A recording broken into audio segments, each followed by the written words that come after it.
$10,000 exemption on the university health system portion of your taxes. So that's neighborhood leadership. And we're not done yet. My goal is to get the 65 senior property tax freeze on the university health system. But I will tell you, I push this every single year in Commissioner's Court, and we're getting progress. We're not where we ought to be. But we are investing in your health care at the university health system. You've seen that investment in clinics, and you've seen that investment in service and in your neighborhoods.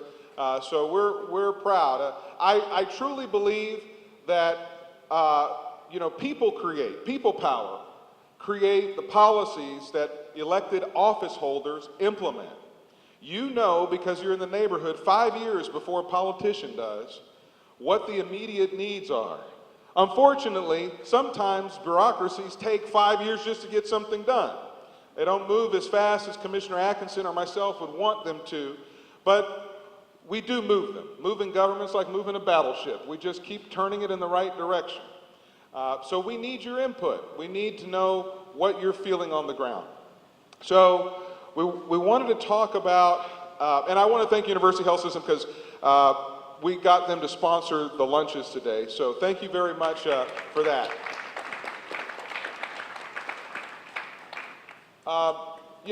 There are so many big issues that are going on in our neighborhoods. If you're from an unincorporated neighborhood, just raise your hand. If you live in an unincorporated county, there's 2 of you, 3 of you, 4 of you that I see. Okay. One of the biggest things that we have been facing, where's Carlos back there? Carlos, did we hand out our sheets? Okay. So I want to direct your attention. Let's talk taxes. Y'all want to talk taxes? Oh, Lord, it's a hot issue. But I'm excited to sizzle something up for you. All right. So one of the things that you've been hearing the Lieutenant Governor say on his ads is those big bad cities and those big bad counties are raising your property taxes. You seen his ad? He's in the brown jacket next to the truck looking tough. That's all malarkey. Let me tell you what's going on. I'm going to let you read it for yourself. You see this thing that says Texas Education Agency? This sheet? Carlos, did everybody get that sheet? Everybody got this sheet? It's got yellow highlight on it. It's got a yellow highlight on it. Okay, we'll get it to you if you don't have it. It's got this formula. This is Senate Bill 1, page 381, Rider 3. They hit it way, way deep, so you would never find it. But we found it. So every commissioner, because we are statutorily the county managers, it's different than the city council, right? Your city council has a city manager. Well, we are the statutory managers of county government, so we have to undergo education and we have to get training and all those kinds of things as commissioners. So a guy named Jim Allison, he's worked in the Texas legislature for 45 years. He is the general counsel for all the commissioners in the state of Texas. He said, kind of talks like Bill Clinton, he said, I found this on page 381 of your tax bill. So 381, I want you to go to the bottom of the page where it says Rider 3 and it says funding, school program funding, okay?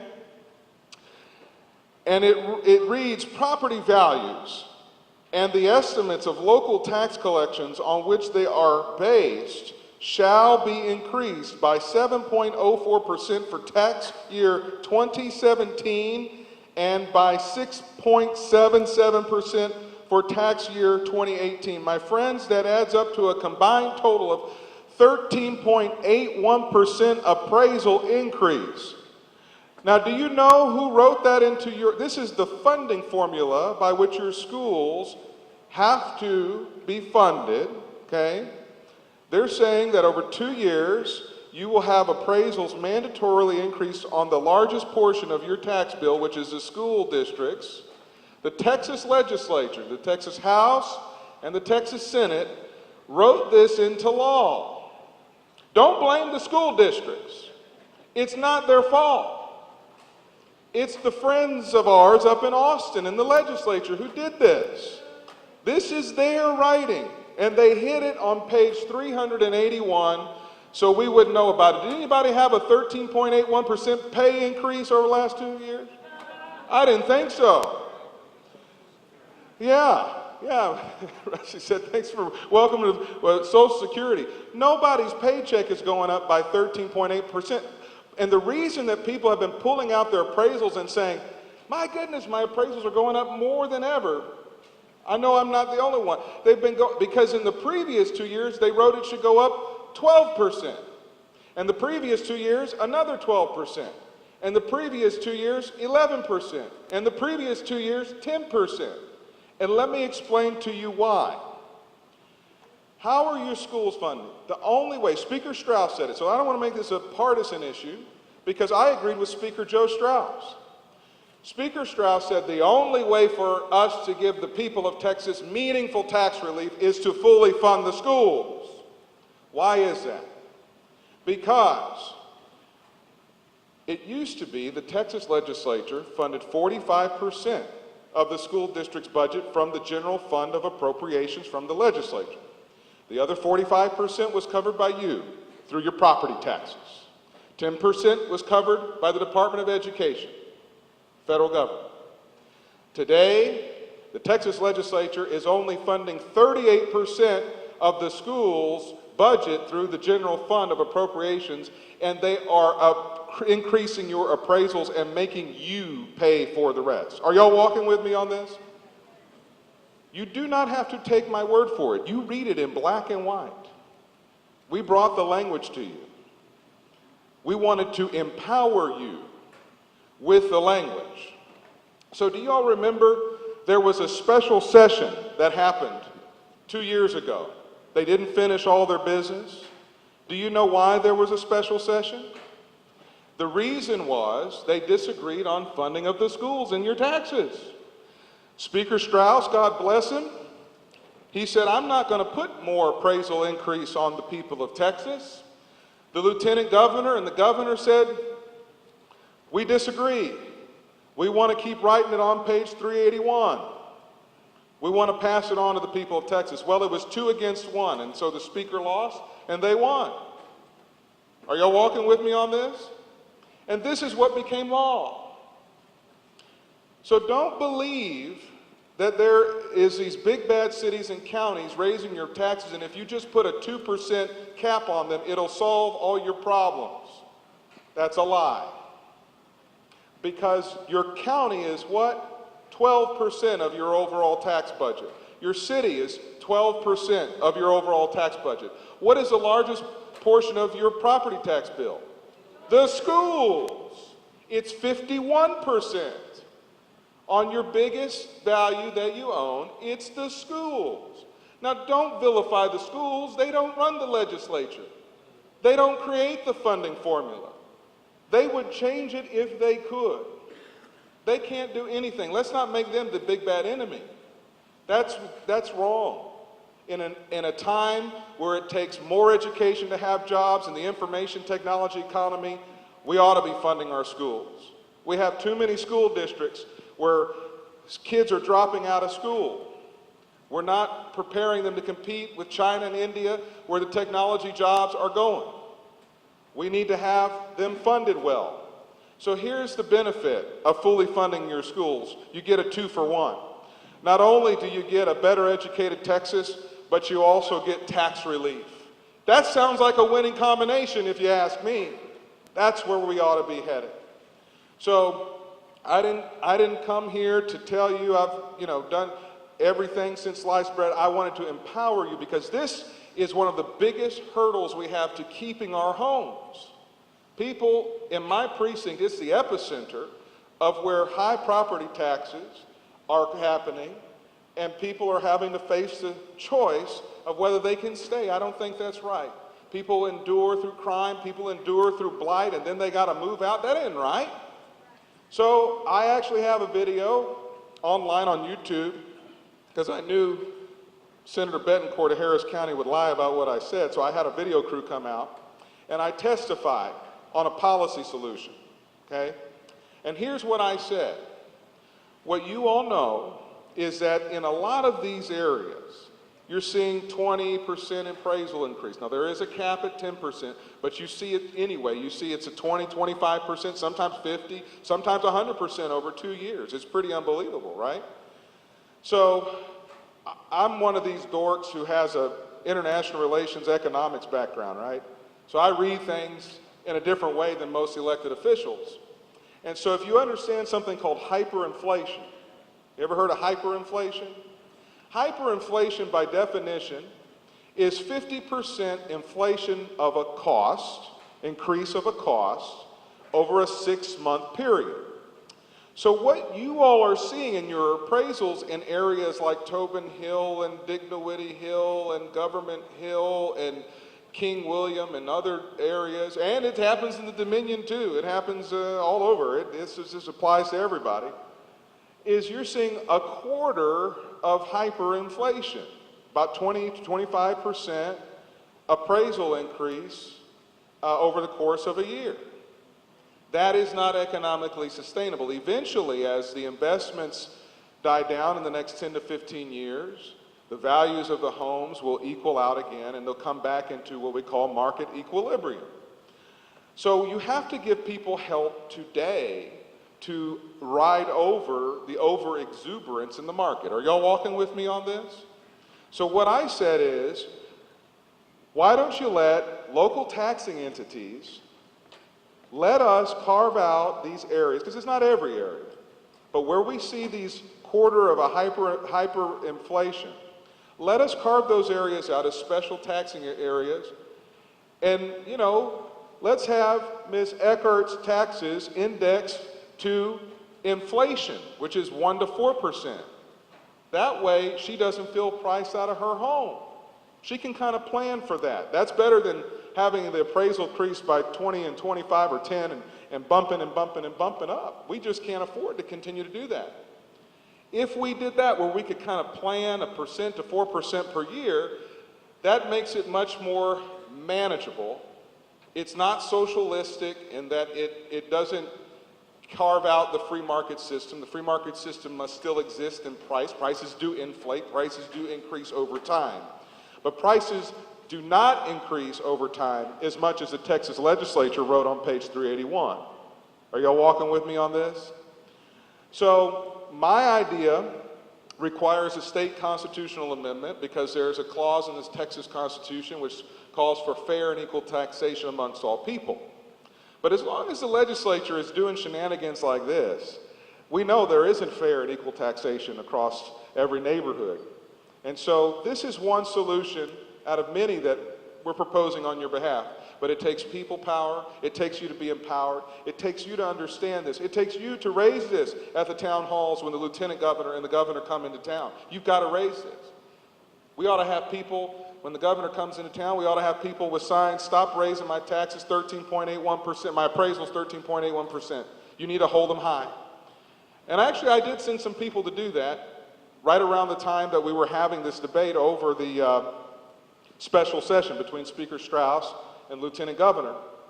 And do you know, because people did that, within a week, the governor did add the issue of these appraisals to the reasons to have a special session.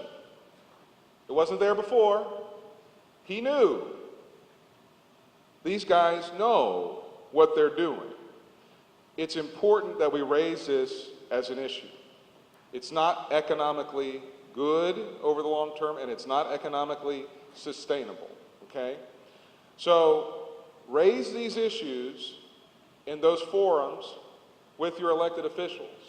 But it's time to stop passing the buck and saying it's those cities and counties. There's actually, most of the county commissioners in the state of Texas and most of the county judges, they're actually Republicans. I'm a Democrat. But I can tell you that the Republicans are absolutely tired of their colleagues in the legislature lying about cities and counties being the cause of your tax pain. It's like a civil war going on. I'm watching it as a commissioner. I'm seeing it. The county judge of Tarrant County, Republican, he's on a speaking tour, just like I am. He's saying, these are the facts, this is real, you read it for yourself. So this is not about me picking on anybody. One thing that you have known about my life and my career is I will tell you the truth. And if the truth hurts, it is what it is. But this is where the truth is. You don't have to take my word for it. Go home, research it yourself. I've given you a few cliff notes so you can get started. We need our electorate to be as educated about our politics as we are about our football in Texas. If we did, we'd have a much better state. We got to follow what's going on. Follow the money. So anyway, this group is the kind of group that can change this. Inside, you've got a card, a big red and blue card, outlining some other policies. You can send those to your legislature. You just put it in the mail and say, we want you to do meaningful tax reform. We want you to do something. It's this piece right here. This piece right here. Okay? If you didn't get that, raise your hand. And Carlos, we have to order some more? Okay, I got them in the office, so we'll work with Commissioner Adkisson in the Bowen Center to get these to everybody in your neighborhood groups. And if you want me to come out there and explain it, I can do it in an even shorter time. I just got so excited to see all my friends, I went on and on and on. I apologize. Let me give you a victory report that you deserve the credit for, the people of Bexar County. Ever since I got on to Commissioner's Court, I have noticed that home ownership has been dropping. The people that have homes has been dropping. We were like at 62% in 2005, and as of last year, we dropped down to 51%, or this year, we dropped down to 51% home ownership. Now, as you know, the renters don't keep up the homes as well as the owners. There's all kinds of secondary effects when you don't have home ownership. There is the fact that people get into what you call rent bondage, right? The rent they pay is more expensive than a mortgage they would pay. As a result, people are selling drugs to make ends meet. A lot of bad things are happening in secondary ways. Families tell their kids, don't save up for college, or don't go to college because we can't afford it because our rent's too high, okay? We're facing a perfect storm. I have warned this community, kind of like my father warned Mayor Cisneros many, many decades ago. They came in the 80s to the city council, and he warned the mayor at that time that we have a gang problem. And everybody stuck their head in the sand and ignored it, and then we became the drive-by capital of the United States. Y'all remember that in the 90s? Yeah, it was my father who warned us about that. I am warning you that the prosperity that San Antonio has enjoyed is in peril when we start to slip into the 40 and 38, because we're headed towards a trajectory. Remember, we've lost about 11 percentage points in home ownership in 15 years. So we do that again, we're headed to about 40% owners and 60% renters. And that changes the American dream, that changes the building of wealth, that changes many, many things. If you can't get into your starter home, you can't get into the second home and the third home and make improvements and build wealth in your family. So the underbelly of our economy is soft. Yes, we have the most growth of an American city, but it's unsustainable if we don't do something about our chronic undereducation. We have to be ready to get the jobs of the future. So the victory that you deserve credit for is that because we had people from Tier 1 and Cops Metro Alliance and Neighborhoods First Alliance and many, many different organizations, all of us are none, justice groups, all kinds of groups came by. The Commissioner's Court for the first time said that we will hire a consultant to help us deal with the affordable housing crisis because we don't have enough internal knowledge to deal with this issue. We're 30 years behind most major counties and cities in the United States with respect to dealing with this. We need to be partnering with the city. We need to be talking with the mayor's task force. It's something I'm very much for. We already have cities way ahead of us. You know, there's a big article in the Los Angeles Times talked about what happened when the city and the county in Los Angeles did not talk to each other on housing, how they could have been more synergistic. So we got to start working together and leveraging dollars. I represent people in the city. Most of my voters are in the city, so I'm looking out for that. But that issue of housing and how we take money to reinvest in blighted properties in your neighborhood is critical to the integrity of most of the neighborhoods in this room. It's absolutely critical. You know you have homes that are blighted that could use a shot in the arm. You know you need to help put ownership. I hear it. I go to neighborhood meetings. I'm here. I'm the only commissioner here for a reason. I'm on the ground. I'm in the neighborhoods.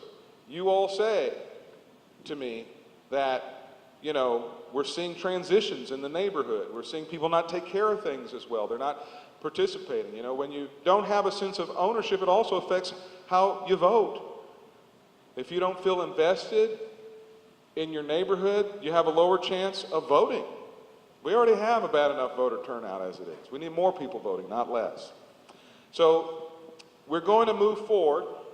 I don't think the county will be ready to really invest dollars until about 2020. Some people want to build minor league baseball stadiums and waste all kind of money. Some politicians don't have their priorities straight about where our crises are. But I will continue to be a voice. They will persecute me. They will ignore me. They will bash me because I don't go along to get along. But as long as I know you have my back, because you know I'm fighting for the issues that are bread and butter that matter to neighborhoods and families, we're going to be all right.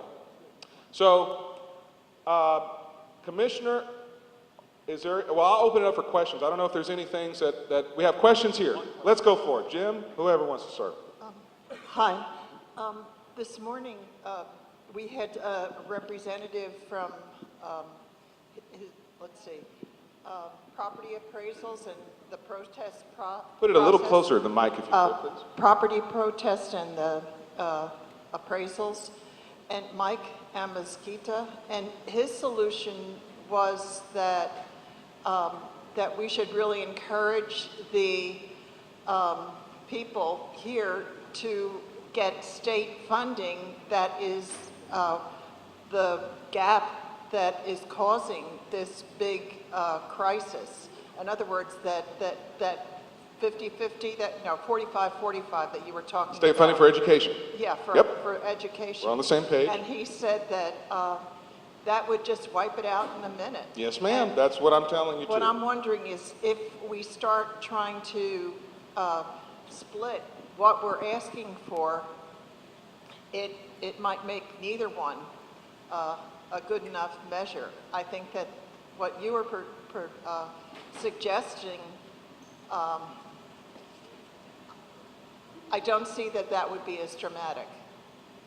So, for example, we're actually saying the same thing. So the chief appraiser and I are saying the same thing. So I started my conversation, and maybe I wasn't clear, but I started my conversation saying that the way to get meaningful property tax relief is to fully fund the schools. You get a 2-for-1. You get better educated schools and you get property tax relief. So I'm saying the same thing.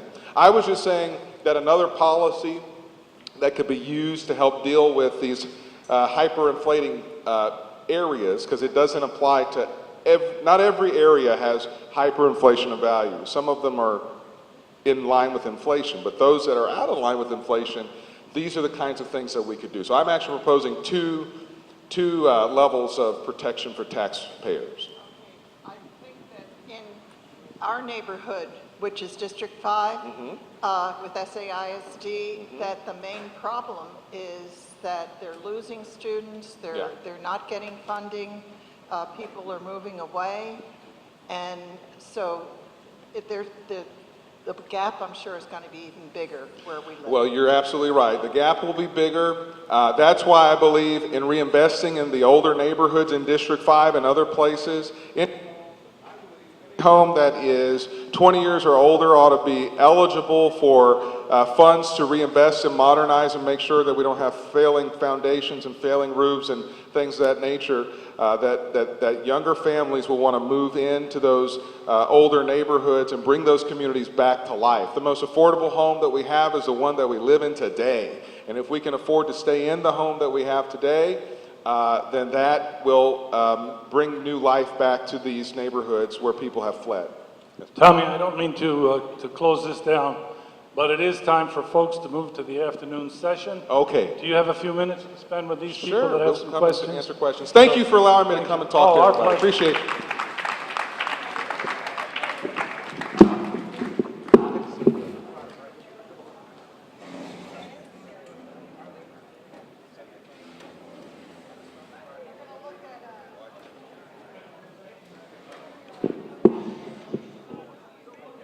Let's look at some new door prize numbers.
Oh, somebody put gap.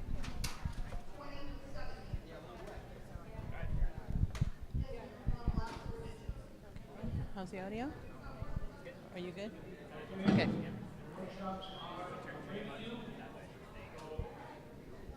Do I look at you or? You're going to be looking at the camera pretty much. Okay. Okay. All right. Okay. Okay, so this is Charlotte Ann Lucas with Nowcast SA, and I'm here with Veronica Soto, who is with the City of San Antonio's Department of Neighborhood and Housing Services. And in a few minutes, she's going to be leading a breakout workshop session on civic engagement. So you seem to be the entire perfect person to tell me what's going on here, why it's important, and what it has to do with civic engagement. Sure. So this conference and this event is one that brings neighborhoods together so that they can be the ones that are the best advocates for their neighborhood. And civic engagement means that they are aware of the issues in the neighborhood, they're aware of the issues in the city, and they're aware how they can make an impact to make a positive contribution to both city policy, city budget, and how that can assist and help the neighborhood. The topic of civic engagement is about making sure the neighborhood voice is heard, and that's what I'll be addressing. I'll also talk about how citizens can be involved in providing feedback and get information from the city. So civic engagement is about being informed, it's about making sure that if there is a concern, it is voiced, and it is about knowing how to connect to resources. So, yeah, that was terrific. So civic engagement is also about democracy. It is. So civic engagement is about that voice from the community. And so it is about how we can share our opinions. We know we may not always agree, but building that consensus, making sure the voice is heard is a big part of the civic engagement and the democracy process. And so this is part of why today is important. This is part of the reason a lot of the folks are here. They have issues, they have concerns, they want to make sure their voice is part of this democratic process. And so that's part of the reason I think many of the folks are here today. And when people feel like their voice matters, right? Their Yes. ideas matter. It makes a difference in terms of also whether they come out to vote. Oh yes, it makes a difference when people come out to vote. It makes a difference on the kind of things they support. It makes a difference about how they feel about the community. And so having the voice heard is a big deal when it comes to having trust in your government, when it comes to voting, when it comes to feeling like the community is working with you. And so that's a big part of what today is and why this session is going to be important. Now, in neighborhood services, you also deal with some of the big issues that we've heard here today. One of the things that I heard people talking about was affordability, housing affordability. One of the things I heard people talking about was displacement, and you're in a position to actually do something about that. Yes. So the department is new. It was created this fiscal year. Our name is Neighborhood and Housing Services. So as a department, we are supposed to address and are addressing the issues related to housing. And so what we have found is that we have many housing problems that are not easy to solve, but there are solutions. And so we have been working with a lot of folks to address those issues, everyone from the Housing Commission to the Mayor's Housing Policy Task Force. And so there'll be a series of recommendations that will take additional steps to implement. But the fact that we're talking about it and finding common ground for many of these issues is a positive first step. So the issues that the folks here have talked about, the issues that have maybe kept them up at night, are ones that are being deliberated very thoughtfully, and ones where we'll have a recommendation. Maybe not everyone will agree, but it will be a proposed solution to those kind of issues. And part of what you're in a position to do is not just listen to people who are elected to office, and not just listen to people who are appointed to office, but actually listen to people who are tenants and who are homeowners and who are facing those situations, right? Yes. So our department takes our neighborhood engagement quite seriously. It's part of the reason the word neighborhood is the first one in our department name. We have a whole division focused on that. And so part of my role here is asking people to make sure we have the right contact for the neighborhood associations, because we have a registry for that. We use that list at the city, not just in our department, but multiple departments, as a point of contact to let people know what the city is doing in those neighborhoods. And so it's very important that we have that information and that ability to share, so that when there's policy issues that are going to impact the neighborhood, when those issues are about to be deliberated, those folks are aware and they can be part of that process, because being part of that process, sharing their voices and concern, is a big part of how we make the policy better. We might have a good idea, but the public input, the neighborhood having a voice, may make it a better idea. And so that's why we're here. That's why we urge people to register with our program through the Neighborhood Association. That's why we're soliciting feedback now to see how we can make our registration process better, and also asking what are the other tools we need to make our neighborhood engagement even better. What's the registration process? So the registration process, it has to be a neighborhood association. We ask for points of contacts. We ask for the bylaws. We ask for the boundary.